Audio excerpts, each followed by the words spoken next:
So we're sitting here in Conradie Hospital, which was opened up in 1938. We decided to come and do some urban exploration around here just to see and document some of the history of this wonderful place that was one of the nation's top spinal degenerative disease research institutions.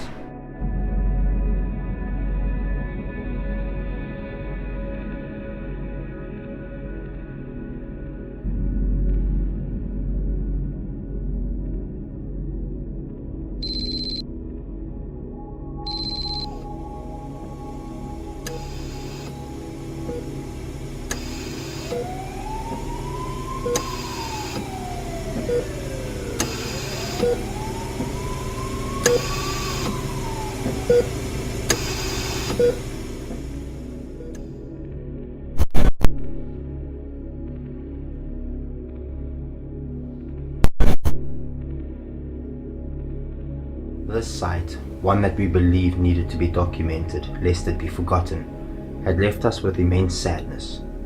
Documenting the surrounds, coming across personal items, photos, registers.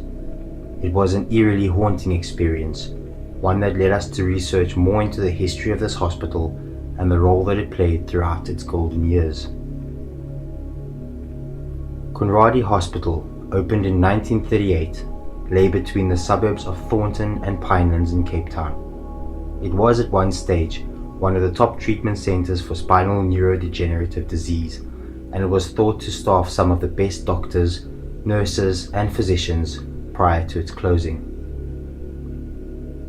Before being converted for civilian use, Conradie Hospital used to be an army hospital, which aside from including a general medical and surgical ward, also included a spinal unit, pediatric and small neurosurgery unit. Gardening of the hospital grounds used to be carried out by convicts from the local jail. For this reason, the hospital was avoided by academics who preferred the university teaching hospital instead of the perceived roughness of Conradie Hospital. The hospital featured in Jonathan Kaplan's The Dressing Station, A Surgeon's Odyssey, a memoir of sorts which makes for interesting reading and an insight which keeps you engaged throughout, covering the inequalities of the past. A hospital with such promise and potential, it had a notable patient that we were able to find. Charles Oppolt, a 17-year-old from Atlantis in Cape Town who dreamed of becoming a rugby player. On that fateful day, March the 23rd, 2002, in a game for Mamre Rugby Club's third team, he took to the field as a hooker and had a collision with an opponent's shoulder, causing a severe injury to his cervical spine. I was scared. My body was so weak. I felt so uncomfortable. It was a pain that I can't put into words, Oppolt said. He could not lift his hands.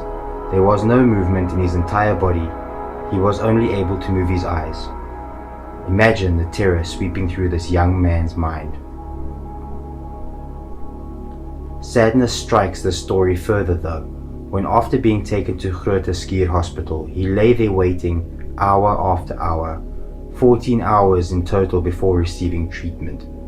The following morning, however, he was taken to Conradie Hospital where he underwent surgery on his spine called closed cervical reduction. This is a treatment in which the spine is stretched, releasing pressure on the spinal cord and encouraging the blood flow to prevent the tissue from dying off. Sadly though, he was eventually left paralyzed.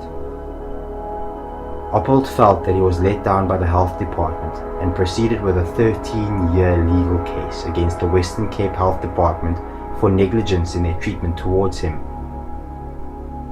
He won this case as the health department was seen to be negligent and his paralysis could potentially have been avoided. Dr. Dennis Newton, the orthopedic surgeon heading the Conradie Spinal Cord Injuries Unit, said that the procedure that could have avoided paralysis needed to have been performed within at least 4 hours of his injury. Oppolt had however waited until the next day for any surgery to take place. Conradie Hospital was officially closed in 2002, being brought down by a crumbling economy and lack of funding. Today it stands as you see it, abandoned with nothing left but 2 water towers, a hall, and distant reminders of a bustling hub of activity and the prowess that it once had. There were rumors floating around that the doctors and nurses had just up and left that one day, leaving all the patients behind. This was not true, as it's believed that the nurses and doctors stayed up until the very last day and waited for all the patients to be transferred from Conradie to Conradie Hospital in Mitchells Plain. The hospital grounds stood dormant for almost a decade, but in 2016 the 22-hectare plot of Conradie Hospital was set to be revived with a multi-billion rand affordable housing development that was planned.